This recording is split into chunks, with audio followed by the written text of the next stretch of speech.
Vale, pues ya estamos aquí otra vez.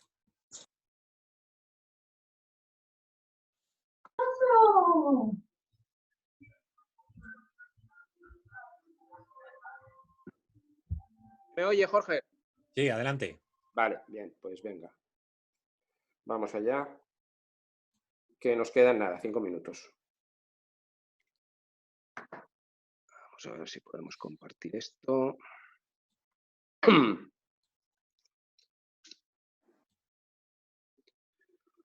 Vale. Bien, estábamos aquí.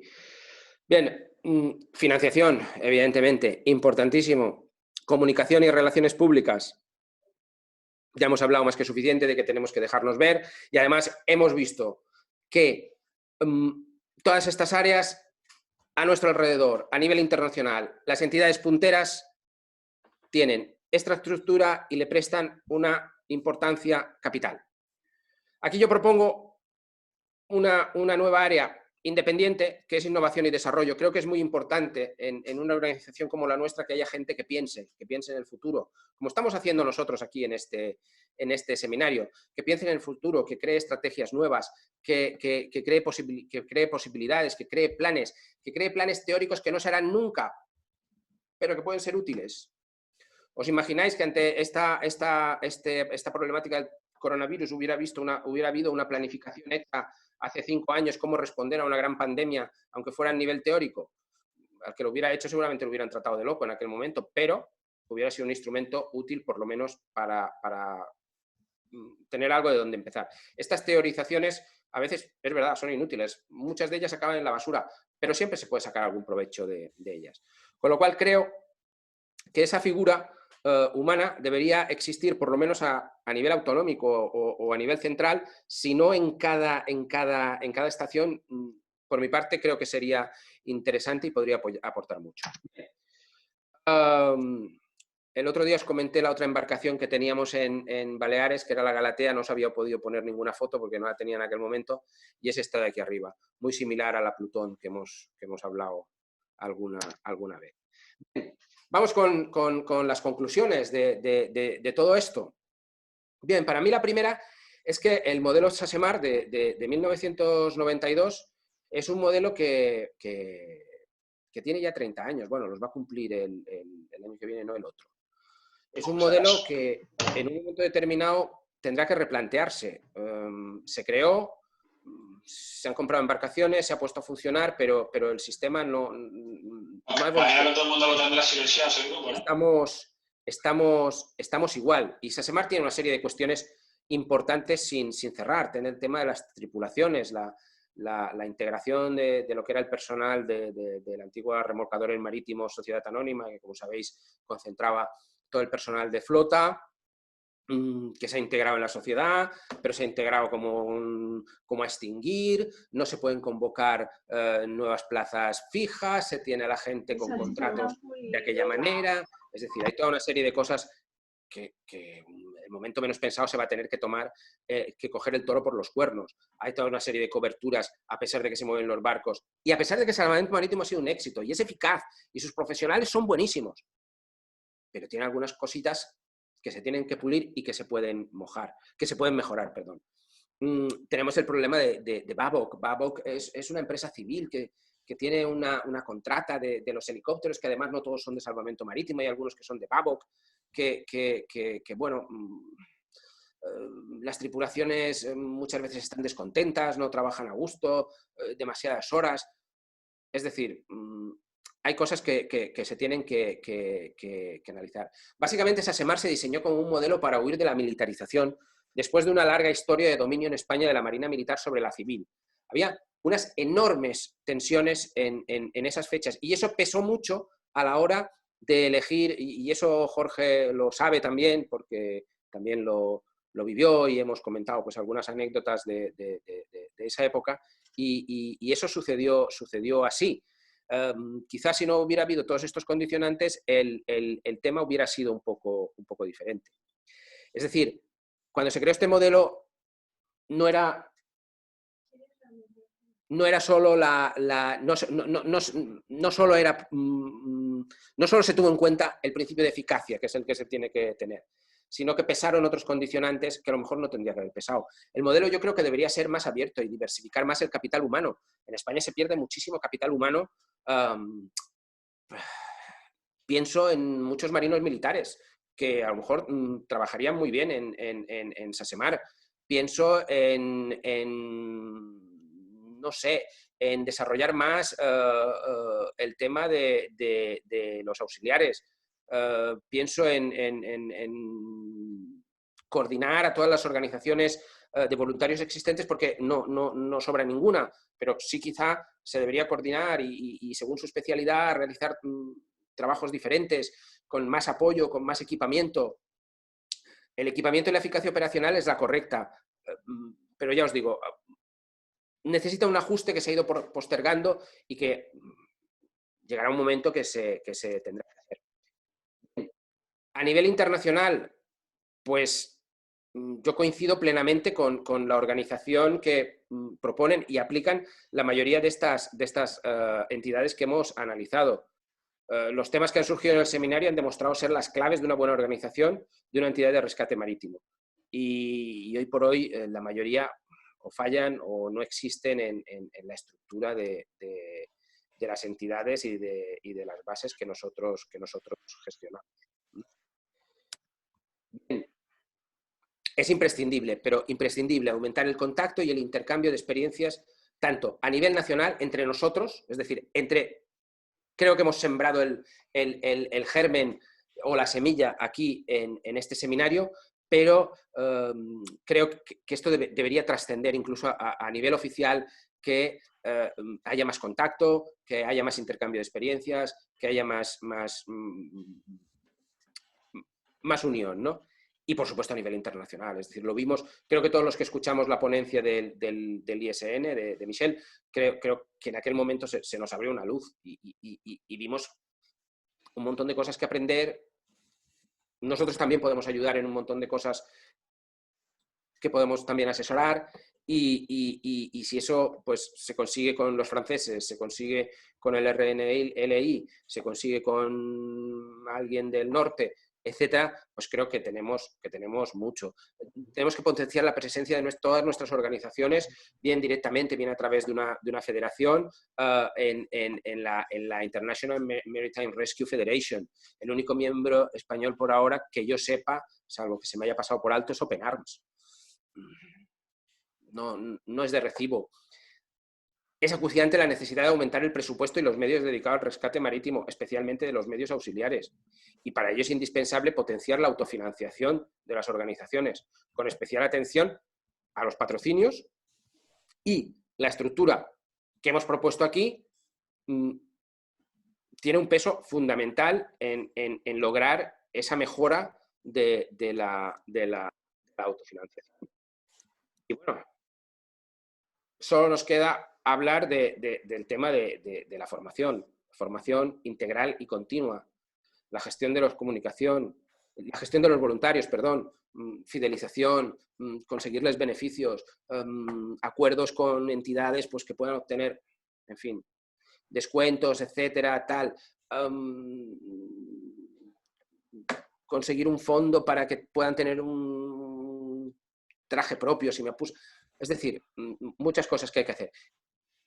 Las relaciones públicas, hemos hablado más que suficiente, tenemos que darnos a conocer, sobre todo para conseguir financiación, tienen que saber quiénes somos, constantemente todo lo que hacemos tiene que ir a medios de comunicación, tiene que ir a redes sociales, y esto no funciona, no lo hacemos hoy en día.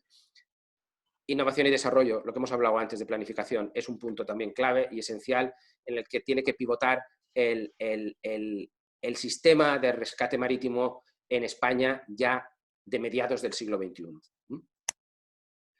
Eso es todo. Aquí tenemos una salvamar. Aquí tenemos, ayer creo que hice un comentario que hablé de una donación que había hecho Ericsson al Servicio de Salvamento Marítimo sueco en estos días pasados, justo antes del coronavirus. La donación es esa embarcación con su moto de agua auxiliar, y aquí no se ve, pero bueno, está un remolque de estos, tractor para vararla y todo esto. Y bueno, eso es todo. Muchas gracias. Y por mi parte, ya os digo, yo os pasaré la ponencia para que la podáis mirar con un poco de detenimiento, no a la velocidad que he ido yo, que ha sido un poco demasiado rápido, pero si no, nos eternizábamos. Y bueno, y espero que de aquí pues salga el debate, y yo ya he dicho lo que tenía que decir. Ahora es vuestro turno.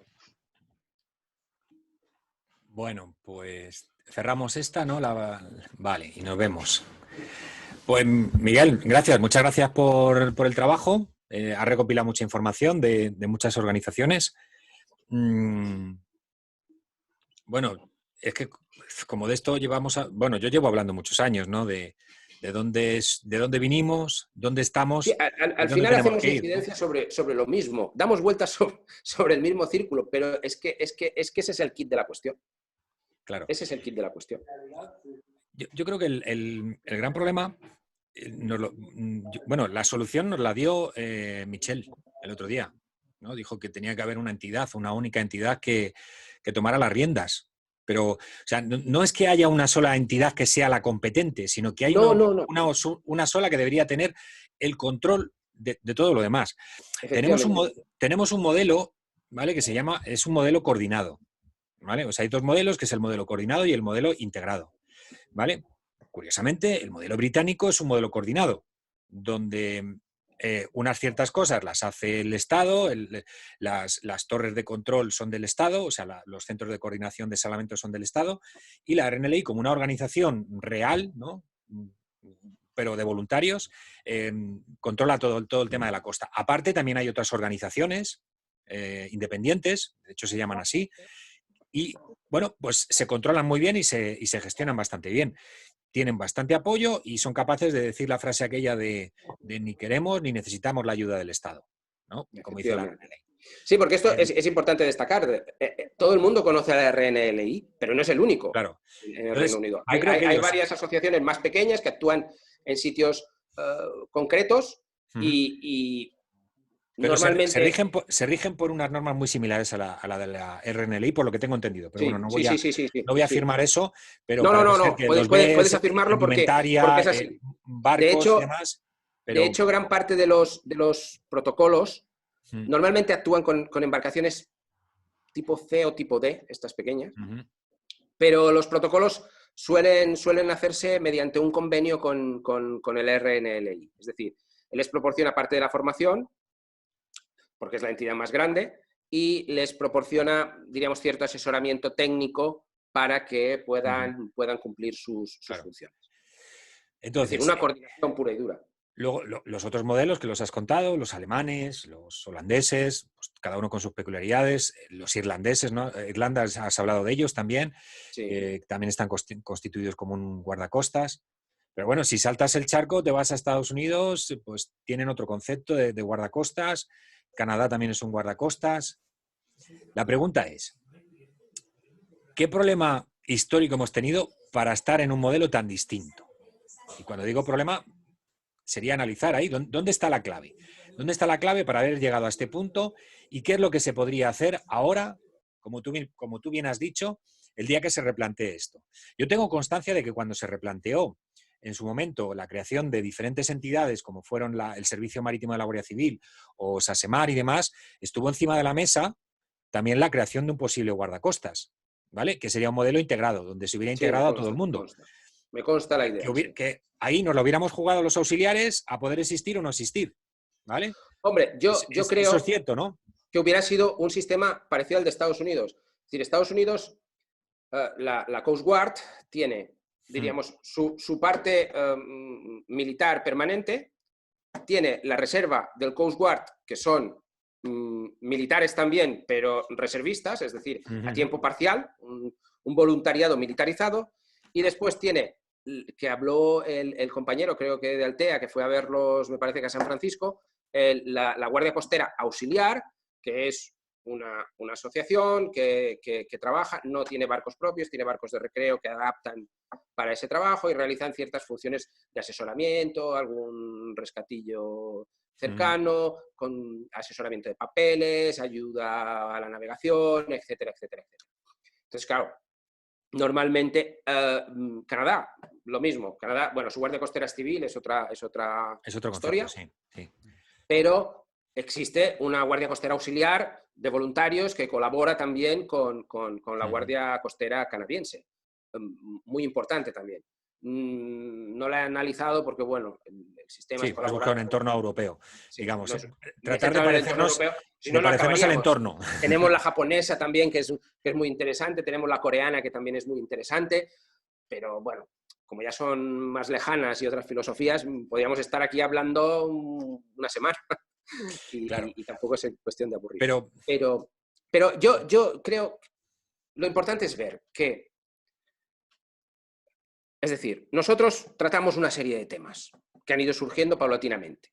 Esos temas, ya te digo, está clarísimo que se agrupan en una serie de categorías. Y esas categorías coinciden con la organización que tienen los sistemas, diríamos, europeos más punteros. Entonces, yo creo que eso significa algo. Veréis, es que, insisto, yo creo que los momentos clave de la historia en España han sido la creación de la Sociedad de Salvamento de Náufragos, creo que es un acierto, ¿no? O sea, en un momento dado, España se plantea, en comparativa con otros países, a lo mejor es un poquito más tardía, ¿vale? Tarda unas décadas más sobre, por ejemplo... Pero no mucho, no creas que mucho. Claro, No, pero quiero decir que es un acierto en la época, ¿no? Se dan Francia cuenta más o menos es contemporáneo y... Sí, se dan cuenta de una necesidad y se crea, ¿no? La estructura que tienen funciona durante unos años. Pero claro, hay un acontecimiento muy grave en España, que es una guerra civil. Exactamente. ¿Vale? Hay un acontecimiento que desestructura completamente al país.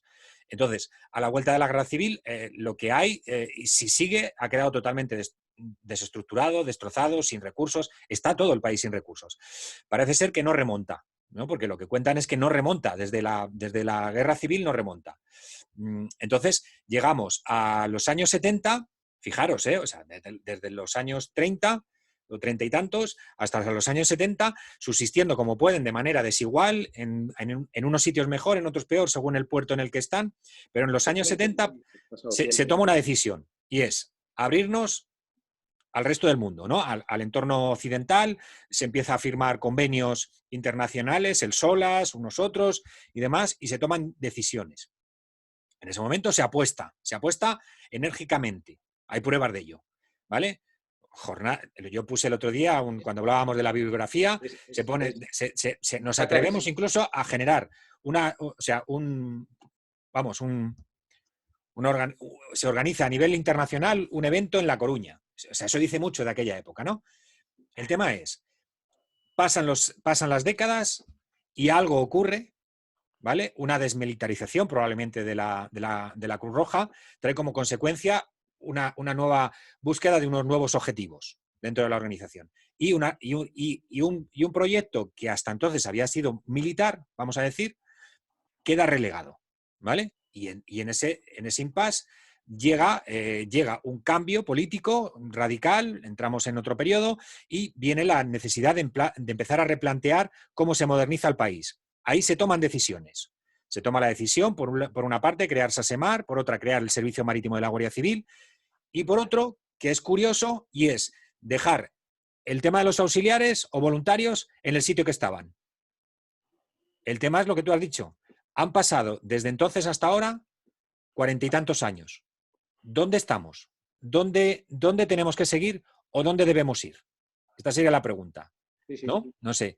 Coincido plenamente contigo, sí. ¿Ha llegado el momento de desaparecer? Fijaros lo que acabo de decir, ¿eh? O sea, no sé si me estáis escuchando todos, pero más claro no lo puedo decir. ¿Ha llegado el momento de desaparecer? Porque podría deciros, ¿qué podemos hacer para seguir adelante? A lo mejor alguien tiene que plantear el hecho de que a lo mejor hay que ir hacia un modelo como el portugués. Portugal tampoco es el mejor modelo de referencia por el tamaño, hay que decirlo. O sea, Portugal es una nación más pequeña, no es lo grande que es España, ¿no? Entonces, ¿qué tenemos que fijarnos? ¿En los británicos, en los franceses, en los alemanes? ¿Cuál es nuestra referencia? ¿Italia? Con Italia, la Guardia Costera. Es totalmente diferente a la nuestra. Entonces, fijaros, o sea, de verdad, yo creo, lo has dicho muy claro, o sea, es que han pasado 40 años desde ese modelo, y 30, ¿no? Bueno, no, 40 y tantos, casi 50, desde la creación de la Cruz Roja del Mar, 30 de la creación de SASEMAR y de la Guardia Civil, del SEMAR.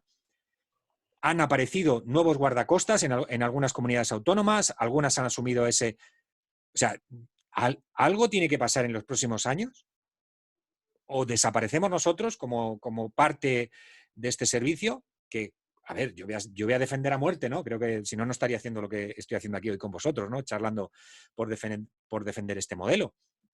Es que si no desaparecemos, hay que potenciarnos. Claro, o sea, si hacemos el trabajo lo tenemos que hacer bien y con los medios adecuados y con el presupuesto adecuado y con lo que sea necesario. Claro. El tema, por ejemplo, es lo que nos pasa a nosotros aquí en Baleares, que no podemos responder a la mitad de las cosas porque claro, no tenemos manera de hacerlo. Entonces, ¿qué solución sería viable? Una integración, pregunto, opciones, a mí se me ocurren, lluvia de ideas, suelto. Una integración dentro de SASEMAR en una empresa público-empresarial que gestiona voluntarios. En la Guardia Civil lo veo complicado, ser unos auxiliares del Servicio Marítimo de la Guardia Civil. Unas entidades autonómicas bajo el apoyo de las comunidades autónomas, con toda su disparidad. Quiero decir, no es igual el modelo del País Vasco, donde se han apostado por un modelo de Cruz Roja, el gobierno vasco, o por ejemplo el de Galicia, que ha apostado por un guardacostas propio, con personal laboral. O sea, si os dais cuenta, al final el modelo es que siempre va a la disparidad. Entonces, sí, hace muy difícil conseguir lo que decía Michel, del ISM. Tenemos un montón de capillitas sin coordinación entre ellas y cada uno reza a su capillita. Claro. Y entonces, claro, conseguir el milagro... Ya, pero ahí hay un problema... Bueno, yo viendo lo que contáis, creo que hay un problema entre que... Hay capillitas, pero no hay tantas, porque al final realmente tenemos a la SEMAR y tenemos a la Cruz Roja. Es decir, el resto de organizaciones hace pocas cosas. Y por lo que estamos hablando estos días, eso le queda. Entonces, le queda por depurar para que esto funcione, presupuesto y demás. Entonces, no sé si sería mejor fomentar ese modelo o, como nos estabas enseñando, el modelo contrario, que es no tener una organización tan grande como única contratista o tal de esas demás, sino muchas pequeñas para que pudiesen organizarse de otra manera, que es el modelo que nos ha enseñado, no sé si finlandés o... Es el finlandés. A mí este modelo adaptado a España me gusta mucho, porque permite la existencia de las organizaciones que actualmente existen, que yo creo que tienen mucho que aportar, y... es decir, la clave es que lo que no podemos hacer es seguir como estamos. Tenemos que avanzar. Pero para avanzar necesitamos básicamente eso, es decir, unos protocolos comunes y toda una serie de cosas que nos permitan, y sobre todo, creo yo, tener una voz conjunta para poder llegar a los niveles políticos donde podemos ser escuchados y que se hagan los cambios administrativos o legislativos necesarios que permitan el desarrollo del modelo que hoy está prácticamente encorsetado. Y con eso no quiero decir salir de Cruz Roja, porque yo soy el primer defensor. Lo que pasa es que Cruz Roja a lo mejor se tiene que plantear si el programa de salvamento marítimo tiene que dejar de ser un mero programa dependiente del Departamento de Socorros y Emergencias y no tiene que ser una parte autónoma de Cruz Roja, en el que Cruz Roja tenga una poder de decisión importante, pero a lo mejor un consorcio entre Cruz Roja y SASEMAR. Estoy hablando ahora de hipótesis, ¿no? Pero posibilidades hay muchas. Lo que necesitamos es que el modelo se desarrolle para salir un poco de este impasse en el que estamos. Y además poder aprovechar lo que he dicho, todo ese conocimiento que las diversas asociaciones pequeñas que trabajan aquí, la experiencia pues, de todos los que han ido al Mediterráneo, de todos los que han ido a Grecia, etcétera, poderla recoger también. Yo creo que eso es un bagaje importante que no podemos dejar perder. Pues sería muy interesante escuchar, a ver, hoy es un día en el que estamos 18 participantes. Y quizás hoy es un día que sí sería muy interesante que escucháramos un poco la opinión de todos, ya que estamos aquí, no sé, hoy me voy a atrever a preguntaros y a ver si alguno puede dar su criterio. ¿Qué me habéis compartido? A ver, estoy compartiendo aquí pantalla, ¿no? Porque claro, has presentado todo eso, que realmente no sé si lo has... O sea, admiro mucho tu labor porque realmente te lo has currado demasiado. O demasiado, te lo has currado mucho, no demasiado. Y claro, digo, pues a ver Salvamento Marítimo cómo está aquí. Entonces, claro, si yo me pongo a ver que tiene un presupuesto de 215 millones de euros, ¿no? Y me voy a... No sé esos 215 millones de cómo son ni dónde lo sacan, si es de un solo año, de varios años. Me extraña que otros países lo hacen con 33 y nos maravillamos, y aquí lo hacen con 215 y no sé por dónde van. Puede ser posiblemente que lo más cerca del millón que estuve fue del millón de pesetas, y bueno, cuando vine a España estaba la peseta, cambiaron la moneda y me quedé sin conocer el millón, ¿no? Y entonces empiezo a ver acá que hay un montón de cosas y de infografía y de datos y de fotos que creo que también me asombraría, ¿no? Si lo pongo en la comparación de lo que has presentado de otras bases. Y yo creo que por ahí, no sé, el modelo no funciona, pero por ahí está funcionando, porque SACEMAR está funcionando, veo estas cosas, estos datos y todo lo demás, y sigue funcionando, y veo, no sé, competitivas, servicios eficaces, eficientes, embarcaciones y helicópteros y todo lo demás. Y bueno, por ahí esto funciona, y el problema es que los que no funcionamos somos nosotros como Cruz Roja, ¿no? Dentro del esquema de SACEMAR.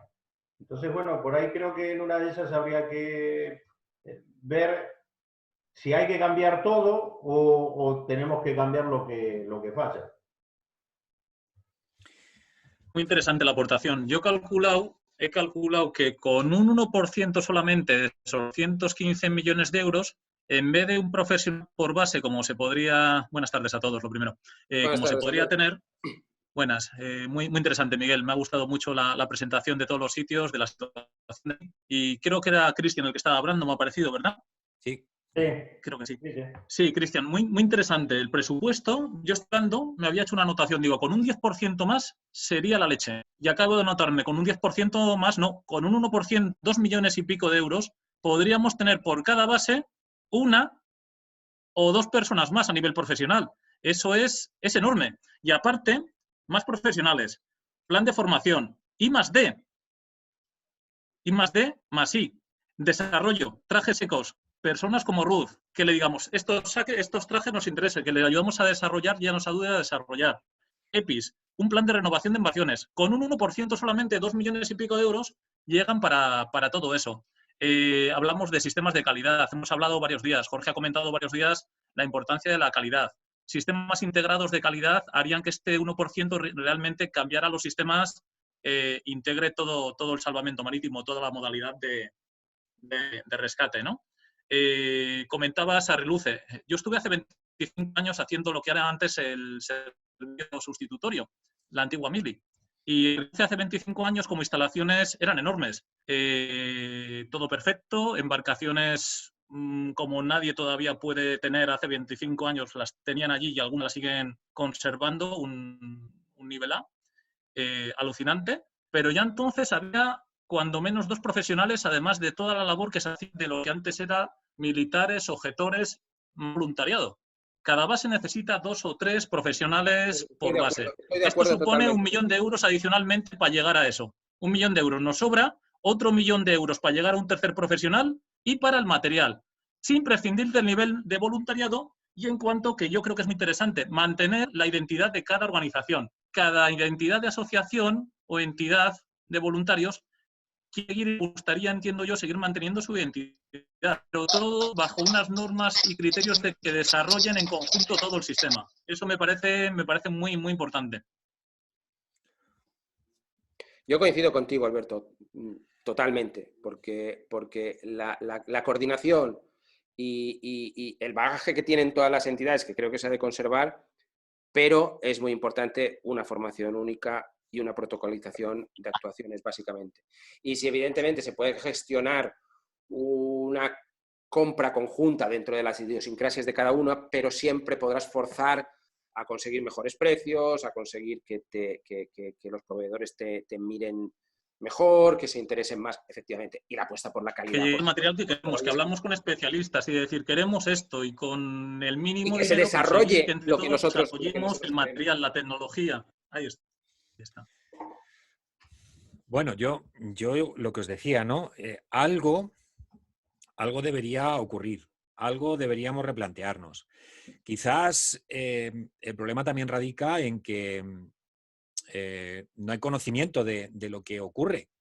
Probablemente la propia SASEMAR no tiene una percepción completa de lo que podría ser o de lo que es. Fijaros lo que acabo de decir, ¿no? O sea, yo siempre he dicho y siempre he defendido que a mí me dijeron en una ocasión que más o menos los porcentajes estaban en torno al 25-30% de los rescates en la costa eran hechos por los auxiliares, ¿no? Entendamos por auxiliares, en este caso, mayoritariamente la Cruz Roja.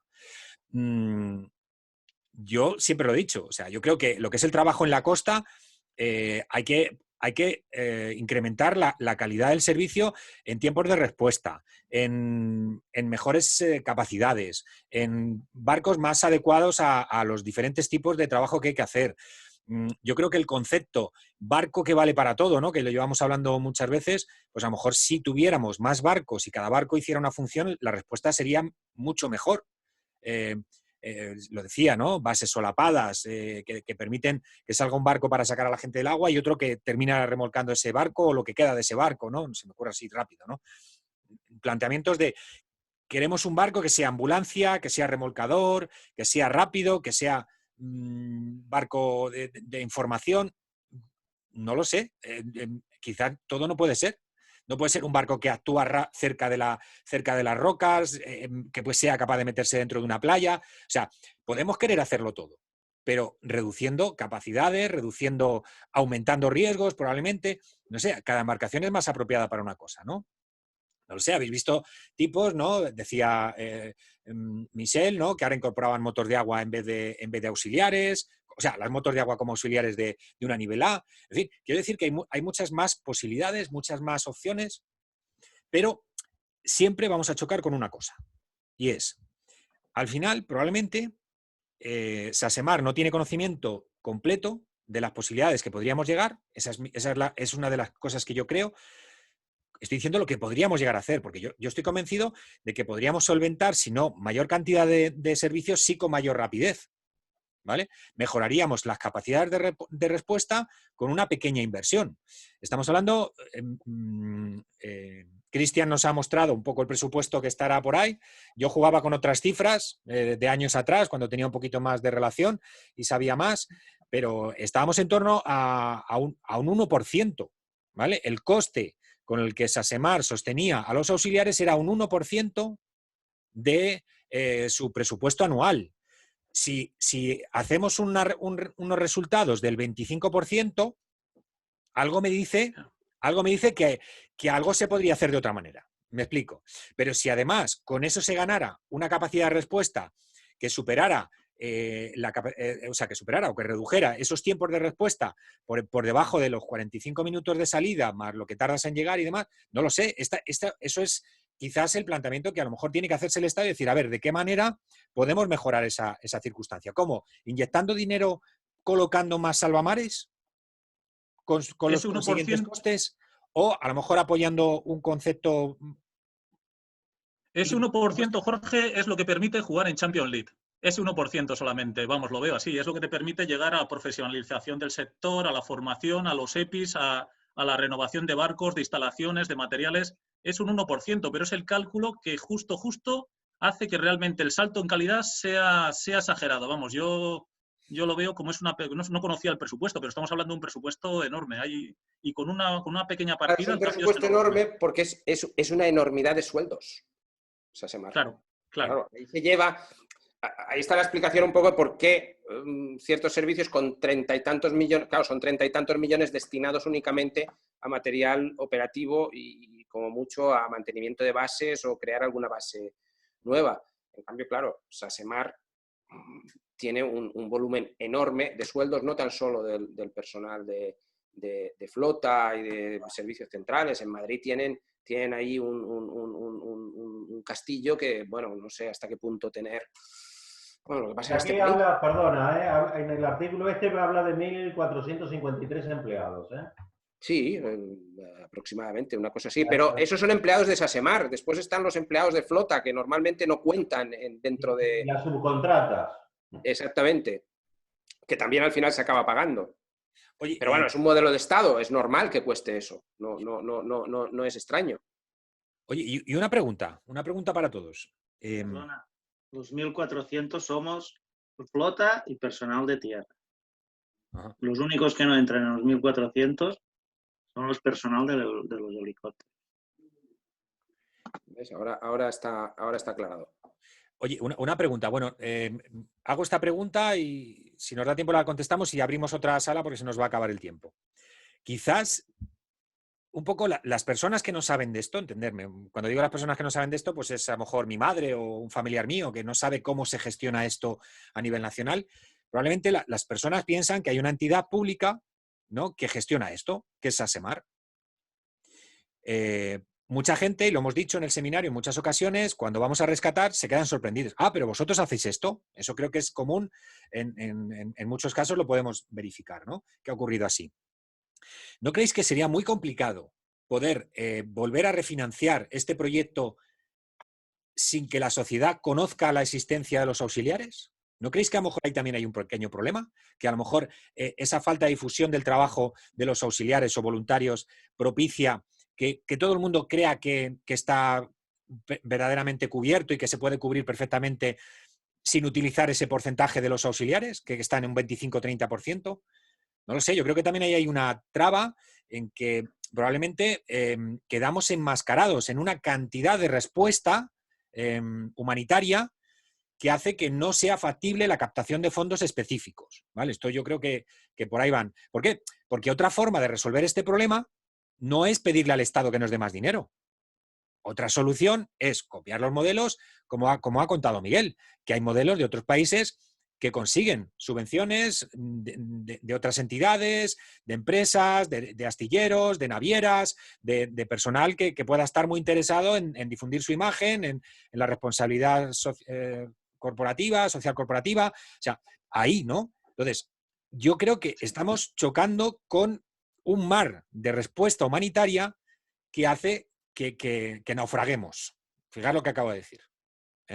Quizás la respuesta sería la que ha comentado Miguel, ¿no? Buscar una autonomía, sino una independencia, ¿no? Más una autonomía que permita trabajar esa línea de captación de fondos específica, que permita trabajar toda esa línea de incorporación de nuevos conocimientos, protocolos, estructura. No lo sé. Eso o lo que he dicho yo. O si no, que por favor de una vez nos maten, pero que no nos hagan sufrir. Vamos a cambiar de sala, ¿vale? Lo dejo ahí y ahora empezamos con esto. Creamos una más, ¿vale? Y vamos a un tercer tiempo. Venga.